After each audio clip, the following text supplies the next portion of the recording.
All right. On behalf of the CEO, we welcome all of you here, and I have a few questions. And just keep in mind that not all of you have to answer every question, so that way we can keep the questions moving. Okay, the first question for our panel. This comes from Kate Nyers from Frostburg State University.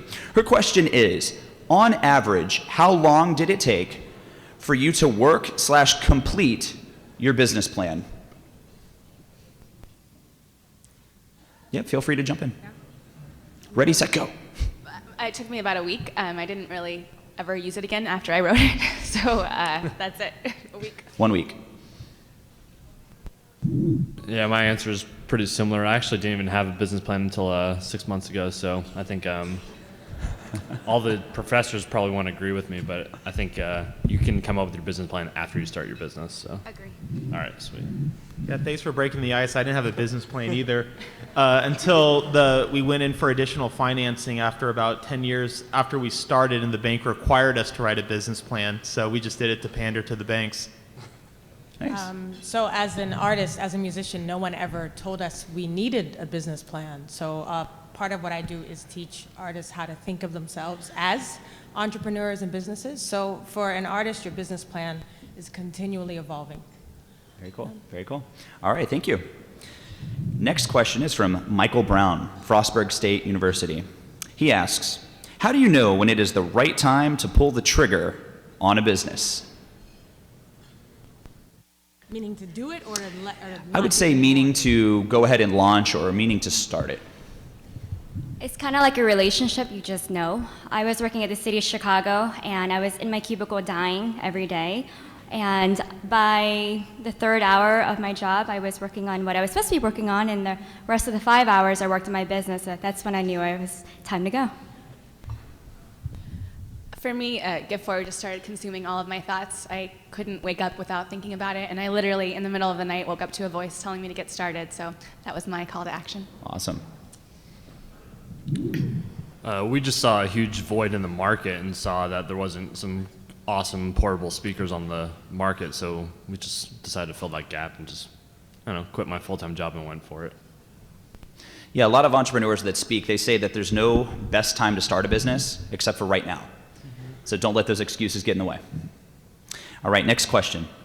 This question is from Christina Krazan. She's from the University of Wisconsin-Milwaukee. She asks, when you started your business, was it passion or money-driven that kept you motivated? Passion or money-driven? Again, so as an artist, we were kind of taught that if you were a serious artist, that you weren't concerned about making money. And so a lot of us embraced this idea of being a starving artist, which I completely was against. So I kind of believe that if I felt like my art, my music was worth something, it needed to also be able to support me, and that wasn't a bad thing to admit. So it was definitely passionate driven because, like you were saying, I couldn't imagine not doing it. It's all I wanted to do. But I realized very quickly that in order to do it and be successful and feel rewarded, it had to also be profitable. So the profit, of course, sustains the passion. I really think that it has to be passion. If you're a true entrepreneur, that's why you're starting your business, because money takes a lot longer than you think to come in. And when my partner and I were starting Give Forward, we realized that we probably had 2 years before we were ever going to see a real salary. And so we had to use some other metric for success. And I don't know if you all know what Give Forward is, but we help people raise money for out-of-pocket medical expenses. So we got to feel good about our job on a daily basis, but it doesn't necessarily pay the bills. So we started counting our thank you notes from our users and decided that we were going to focus exclusively on customer service and make that really our distinguishing factor. And in doing that, we were able to create success metrics that weren't tied to revenue. And in the beginning, sometimes you have to do that.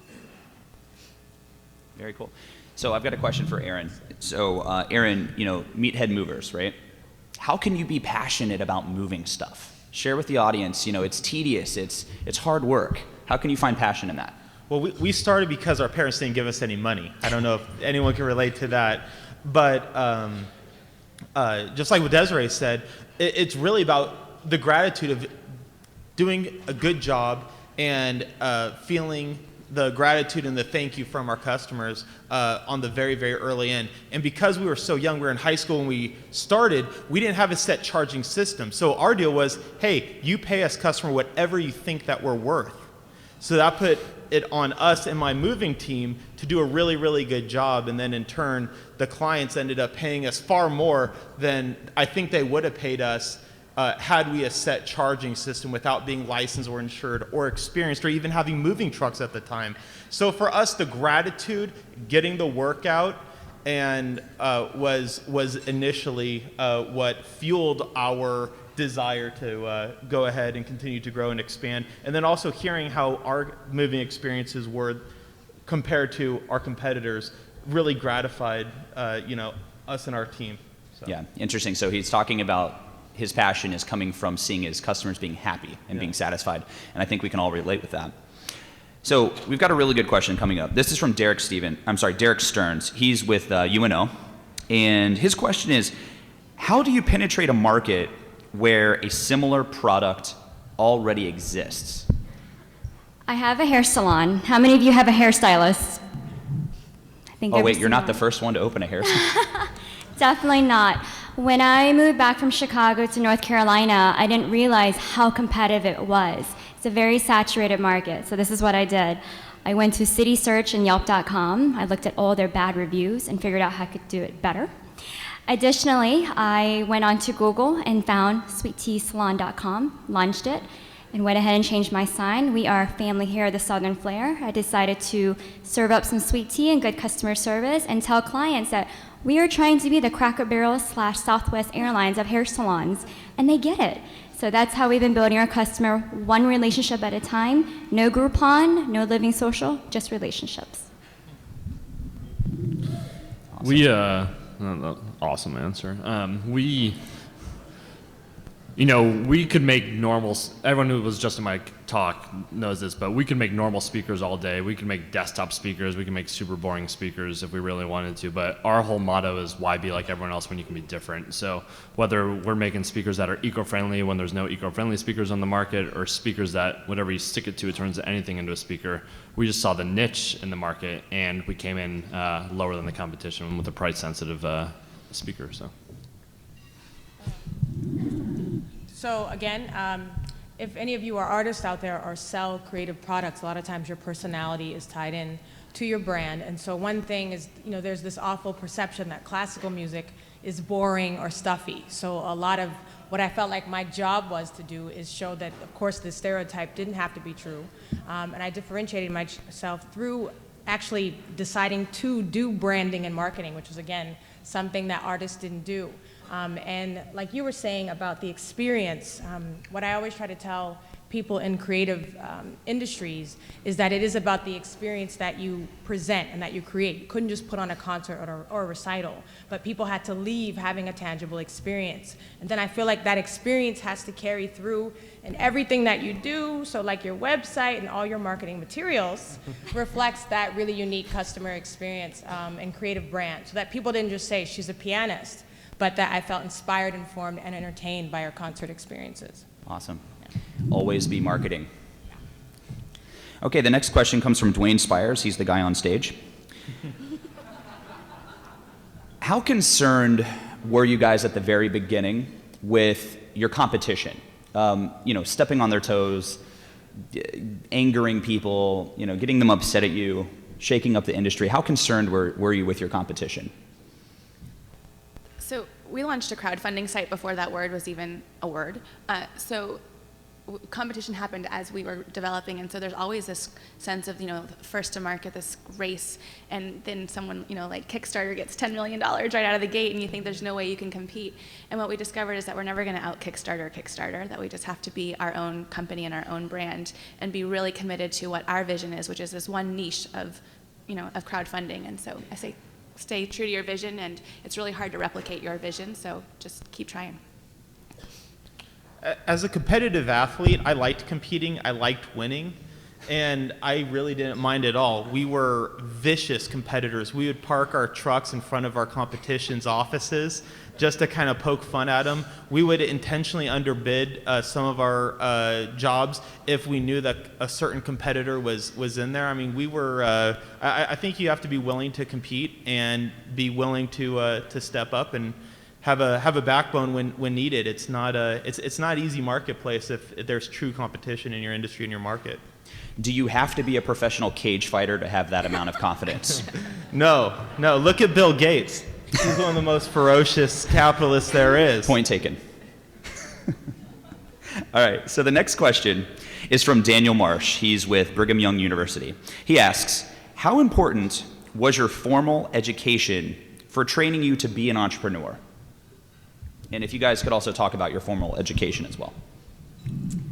I have an MBA. I think that's calculated to $33,000 a letter after my name. And after I finished my MBA, I couldn't really get passionate about any of the job postings I had, and ran into an article that said, ways to know you're an entrepreneur. So that's what happened. But with my corporate experience, as well as the leadership and teamwork experience acquired within the MBA program, was very helpful. So I would say the most important classes I took were negotiations, human resources, leadership, conflict resolution. I was an agriculture major in college, and now I'm selling speakers. So as long as you get your degree, that's all that matters. And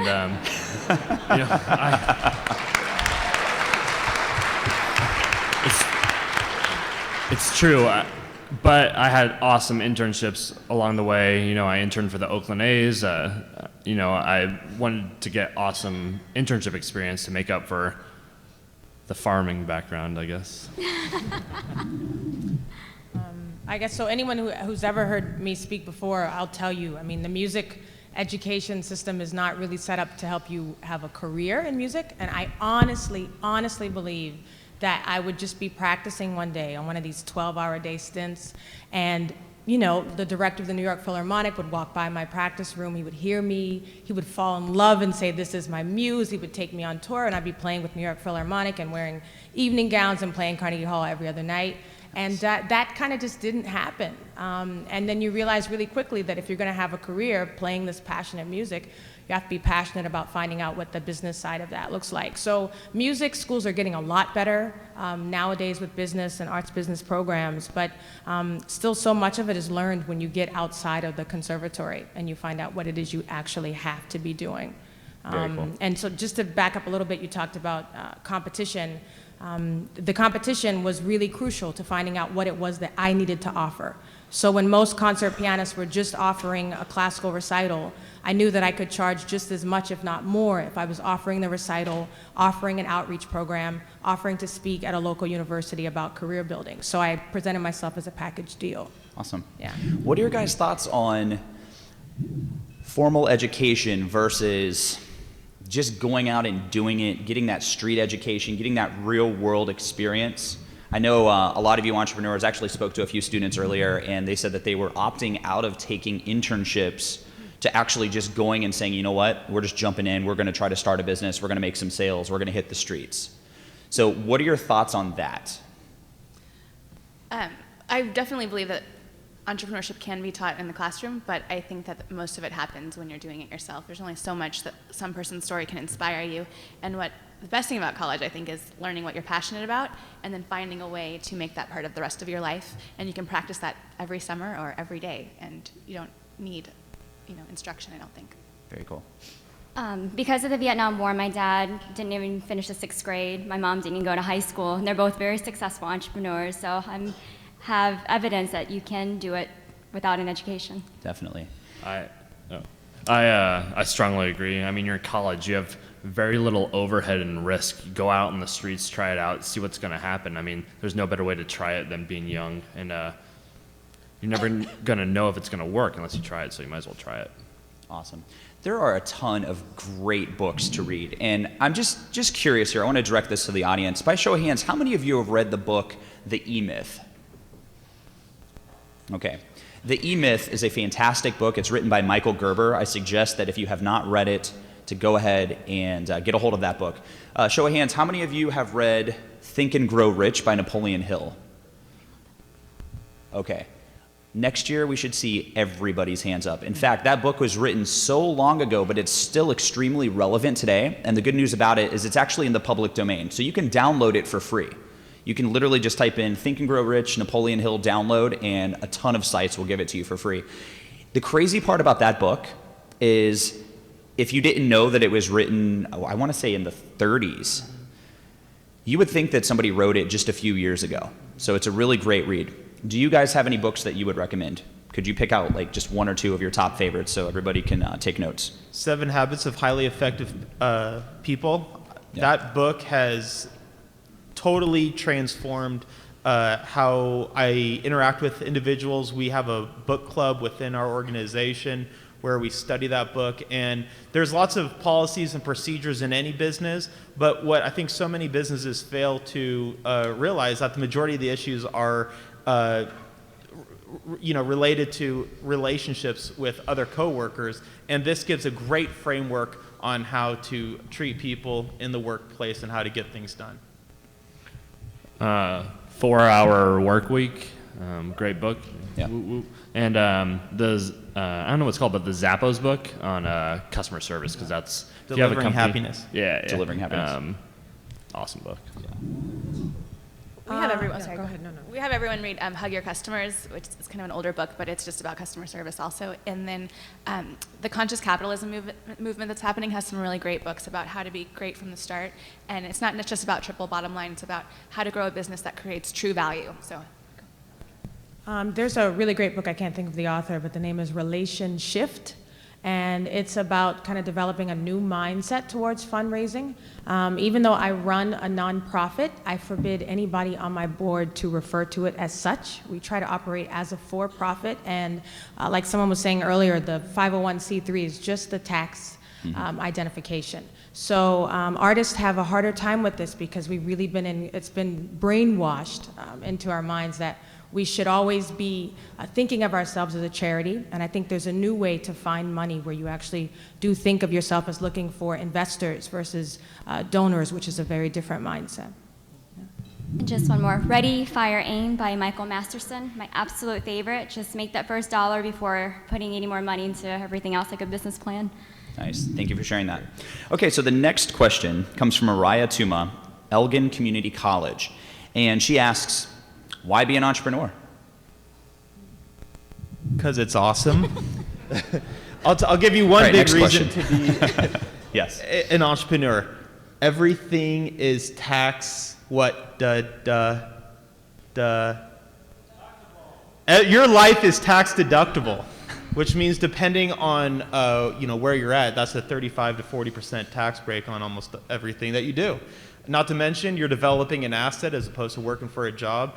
And if you're confident in yourself and you're confident in your ability to react to the unknown, and you're good at working with people and can get people to work with you and get them excited, you become very, very successful, not just financially, but also have a huge impact on something that means a lot to you. And I can go on many examples, but you can give back to charities, you can have control of your time, and it's highly recommended if you're wired that way. Why not, it's high risk, high reward, but there's no better feeling than for us, like to walk into a store and see your product on a shelf and know I created that and someone bought it. It gives you that good feeling inside. I don't know. And why not? I just want to say that I think there is I think there are people that it's definitely a why not for. And I think what's really, really crucial is to be honest with yourself, your strengths and your weaknesses, and decide if this is what you could do, where you're dreaming about it, eating it, drinking it, sleeping it, because there are people who are not cut out for this kind of an existence. It's probably one of the most exhausting, yet most rewarding things I've ever done. So I think part of being here is to find out if you are a why not-er, and kind of make that decision. But if you find out that you can't imagine being on someone else's 9-to-5 or giving all your creativity to help someone else's product go somewhere, then you're probably an entrepreneur. Yeah. Very cool. Please go. I came from corporate America, and I remember one day when my district manager came in and took down a lot of my projects that I created that actually built our division up. And one thing about being an entrepreneur is when you have that idea, you can turn on a dime very quickly and get that idea to life rather than going through this bureaucracy in corporate America. Yeah, one thing, if you are a true entrepreneur, deep down you should know it. And if you are a true entrepreneur and you do not become an entrepreneur, if you do not take that action, you will be haunted by yourself until you take the dive and actually do it. And then when you actually do, you will regret that you didn't do it sooner. I did not know I was an entrepreneur. So 7 years ago, I was like in very similar seats to where you are now, watching students like you start businesses. And I was just out of college thinking, I'm so impressed that these 20-somethings can start businesses, but that does not seem like something I could ever do. And then the idea hit me. And once it hit me, I couldn't ever imagine doing anything else. So I think you can sit here and not necessarily know if you're ready for it. And the best thing you can do is go work at a startup and see what it's like. Understand like the devotion, the exhaustion, the stress, the love, everything that goes with it, and then figure out if your idea is strong enough to survive that. Awesome, awesome. So let's shift gears for a second. Let's bring this back to the audience. By a show of hands, how many of you would be interested in an internship with a company that would, teach you about sales, marketing, give you the experience that you need, possibly even pay you? Okay, like everybody, awesome. Okay, so back to the panel.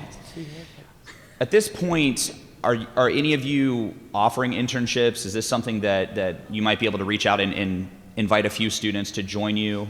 And if so, what would that look like? We were built on the backs of interns, so yes, we always have interns. Yeah. We pay them now, though. Yeah, we have full-time paid summer internships out in sunny Orange County, California, and I had awesome internship experience, and it really taught me what to get out of a good internship. Our interns don't get coffee. Our interns don't make copies and stuff. Our interns run projects. One of our interns developed our next product that's launching in 2 weeks this summer. So nice. We look at interns like full-time employees. I hire my interns from a SBTDC, Small Business Development Technology Center, and they have been fantastic. I've used university students, and yes, we are a hair salon, but we are a business, and have done a lot of fantastic market research, and we do pay them too. Very cool. And like Jason, my company's also looking for interns, but virtual interns. So if you guys are interested in working with any of us, we'd like to talk with you, so just come and approach us at some point today. And are there any other business owners that are in the audience right now that you guys would like to have a conversation with somebody that would be interested in working with you? Are there any business owners that would like to do that? If so, please stand and we can connect you guys. Anybody? Okay, we've got a few people. 3, Lisa, okay. Yep, a couple guys over here. Okay, so come and talk to us if you guys are interested in internships. We'd love to have that conversation with you. All right, next question. This is from Ben Radke. He's with the University of Iowa. His question to you guys is, what was your first entrepreneurial venture in life? Now, we're talking early on, like lemonade stand, stealing golf balls and reselling them to the golfers from the golf course. Like, what did you guys do? Drop something? Yeah, I got something that's pretty good. I used to, with my best friend, we used to go up to Safeway, the grocery store, and buy candy and go up and mark it up and sell it to our friends and turn a profit. In 3rd grade, Nice. we're selling gummy worms for 10 cents a pop and candy stand. I don't remember what I used to charge, but so I had this reputation from about 2nd grade on as being the girl who people would come to for advice. So using this very complicated algorithm that I came up with, I used to predict when people would break up with their boyfriends or girlfriends. And it really was just, very early on, I had a really good sense about people and relationships. And it's funny because today, part of my career is consulting with artists and helping them discover parts of themselves that they haven't yet discovered that could be a part of their artistic portfolio. So I don't know what I used to charge, but I had like a chart, and I would say, by May 5th, you and he will be broken up and you will be with this. And that's just from watching them on the playground and who hung out with who. Relationship consulting. I didn't really do a lot of that stuff. I mean, I babysat and had lemonade stands like everyone else, I guess. But for me, I think the first entrepreneurial activity that I did was when I was 6. I saw this outfit on TV and I really wanted it, and I knew we couldn't afford it, so I decided to take sewing lessons so I could make it. And I think that was the first proactive thing that I did to know that just because that's out of reach doesn't mean you can't have it, and you can actually go build it. So that was Cool. I turned a profit from high school. Yeah. And I think what you were saying earlier about you just kind of know. I mean, I've never worked any kind of retail or 9 to 5 my entire existence. By the time I was in middle school, I was playing weddings, which really is crazy because who would trust their wedding to like a 6th grader? But they did. Wow. But once I was making, big money, which was like $200, as a 6th grader, I could not imagine doing anything other than playing to make my living. Yeah. Awesome. Thank you. That brings back memories. All right, next question. Zach Clary from Iowa State University asks, do you think it's more important to just try something as an entrepreneur or look for something you believe will make you successful? So just go out and try something and see if it works, or are we searching and doing research before we get started? I'm a quick start personality, so I just like to go do. Fortunately, my partner is a fact finder, and so he is the one that helps back me off a little bit and makes me do a little bit more research before we leap into like a new product idea. So I think it's nice to have a balance. I think it depends on how old you are. I mean, I'm at this stage where we're getting married and having kids, and I think that risk has to be minimized. I think if I was younger, I would try more things and try as many things as I can. If I failed, then I had time to recover from it. But as I'm getting older, I don't think I have the luxury to try things and fail and go into more depth than I already am. I was telling a group on Thursday, most of you, if you're entrepreneurs, you've been at some point, you probably have multiple talents, and at some point somebody has probably labeled you as being all over the place or being flaky. None of you have that label? Yeah. So I kind of tell people that it's not that you have to choose, but you have to focus when and where. And for a lot of artists, I tell them to look back over their past at what's been successful. And that's usually a good indicator of where you could launch next. But I am, like you said, a quick start. But I think you can still start quickly and smartly at the same time. Yeah. Very cool. So if you could share with the audience your best marketing idea, like what just drew the most attention to one of your launches, what would that idea be? What worked for you guys? Google AdWords. No. We were all over the place. We launched something called World Give Day, and so we gave out free hugs. We've done it for the last 3 years in the Loop. And in terms of like getting hits on YouTube and letting people know what we're about as a culture, that's been one of our like better guerrilla campaigns. But there's no silver bullet, unfortunately. My staff and I, we do an annual photo shoot, so it builds culture, plus it gives our audience virtually our image. So last year we did a cowgirl theme with hats and jeans, and then everyone found it like, oh, do you guys wear that to work? We're like, no, but you should come in and check it out. And then this year we're doing corsets and jeans and doing a Marilyn Monroe-esque thing. So this culture that we're building online with our photo shoots, it's not that expensive, but it is drawing a lot of attention for clients to come see us. We wanted to make a homegrown, just viral video that people could relate to. We have a product that you can stick on anything, whatever it sticks to, it turns anything into a speaker. So we said there's no better way to show it off than walking around my mom's kitchen, sticking on the microwave, toaster oven, range it above the stove. So we just made a video that people could relate to, and it took off with over 500,000 YouTube views. So I just made something that people could relate to. Nice. At Meathead Movers, we created a Meathead calendar, sold them for $20 a piece, and raised $25,000 for breast cancer awareness. That was really neat. Another thing, in San Diego in 2007, I don't know if you guys remember, but there were horrific fires. So we partnered with the Red Cross, parked our trucks in different shopping centers, partnered with local congressmen, and got the media and the Red Cross and local congressmen to say, come to this shopping center, bring these supplies, and Meathead Movers will drive these trucks to the victims of the San Diego fires. We ended up transporting 11 truckloads worth of donated goods, and the amount of goodwill that we generated was unbelievable. Plus, whenever our trucks are not in use, we park them on the side of the freeway because you can get by with 72 hours without getting a ticket. So we consider that our mobile billboards. When we open up a new office, we have our meatheads hand red roses to women who are taking their groceries to their car too, and offer to help put the groceries away. Awesome. I don't have any one campaign. I think what's been really successful for me is learning how to tell my personal story very effectively. So that has garnered me really great media attention. So since I've gotten out of school, there's not been one concert that I've played in any part of the country that hasn't gotten media coverage. And it's because I've been able to learn how to tell a really true story effectively, and also learn how to angle that story depending on the market that I was going into. So when I play New York, it's a different story that I tell than when I play maybe Chicago, because I have different ties to Chicago. So I think learning how to speak to the media has been something that's really been has sustained me. Awesome. A great book to check out is Guerrilla Marketing.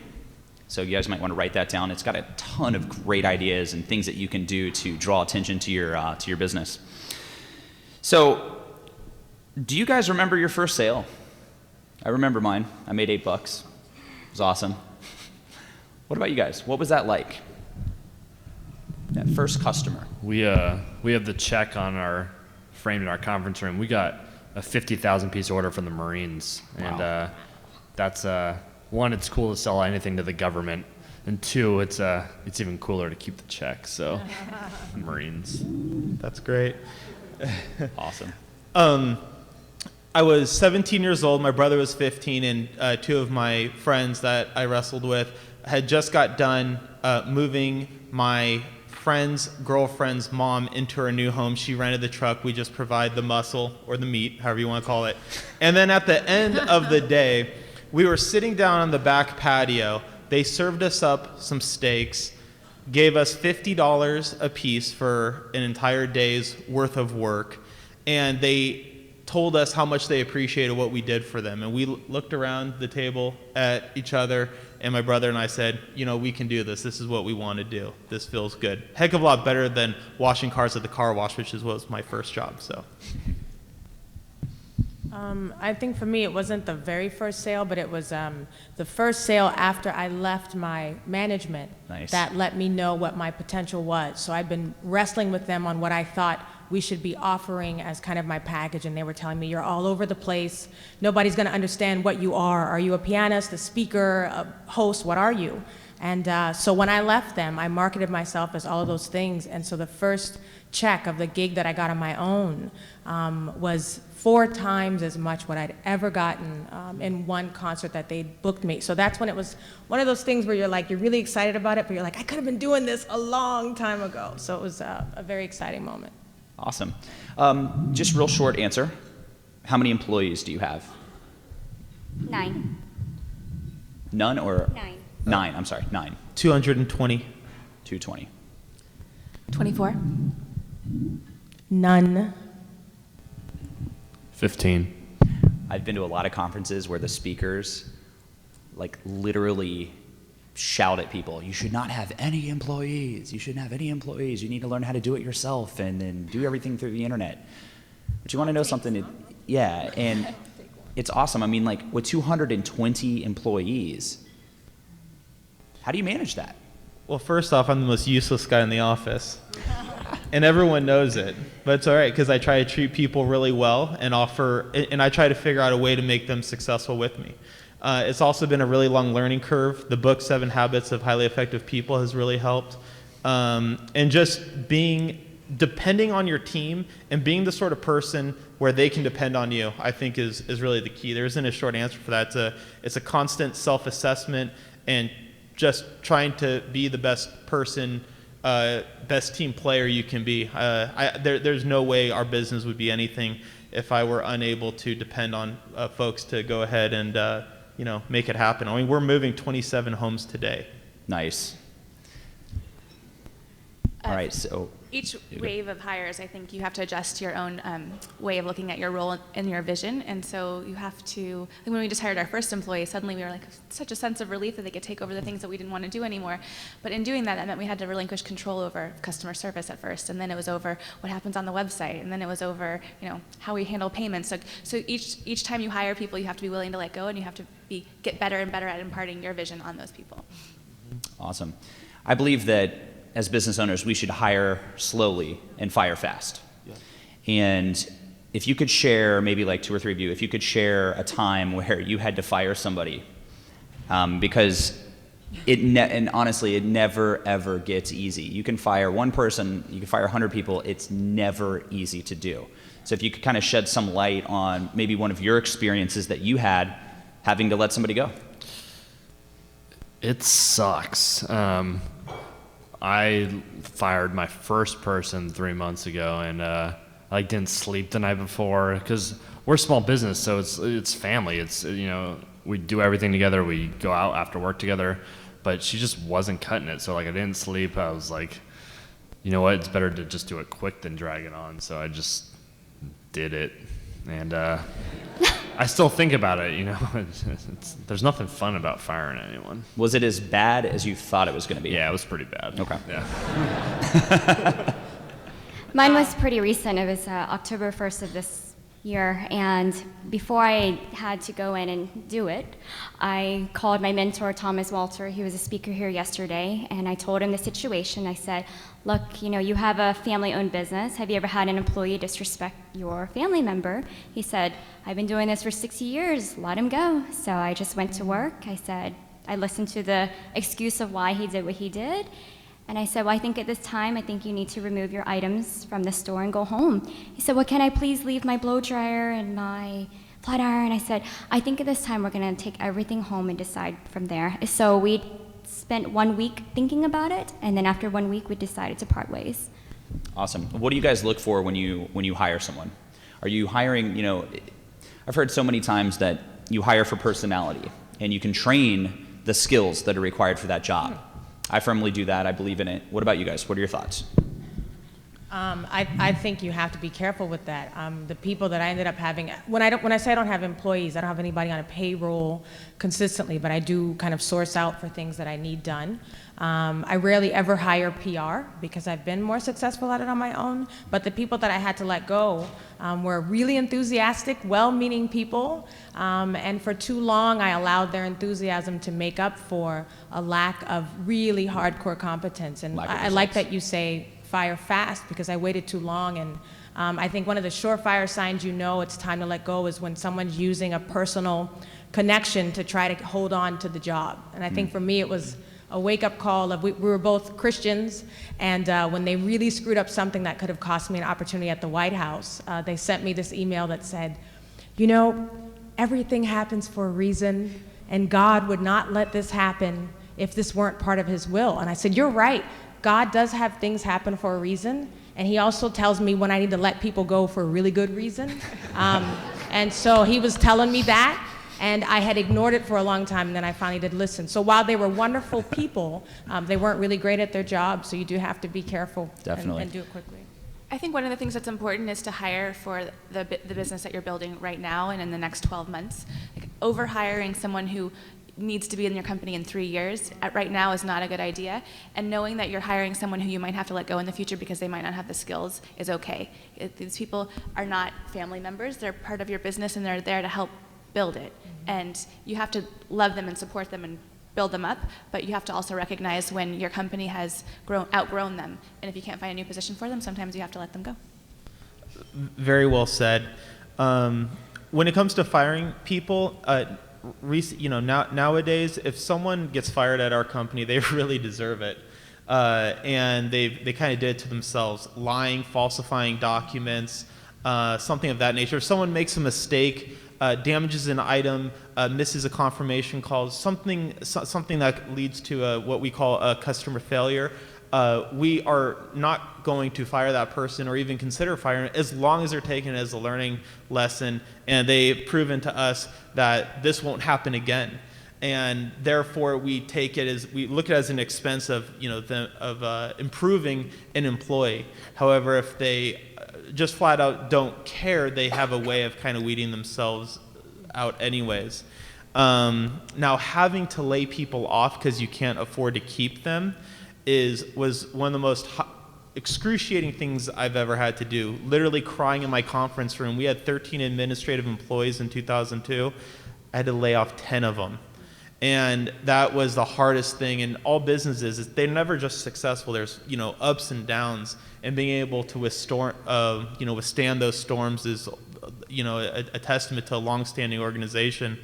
But it's it's challenging. And what we look for in software programmers is very different than what we look for in movers. So knowing and understanding, I think, what you're looking for and really thinking about it as opposed to seeing who comes in and just hiring them because you need someone. I think you really got to hire intelligently, because all business owners have hired the wrong person, and my gosh, it takes so much time, it's expensive. It's so much better to hold off until you find the right person, know what you're looking for, and do not settle, because your business and product is your team, period.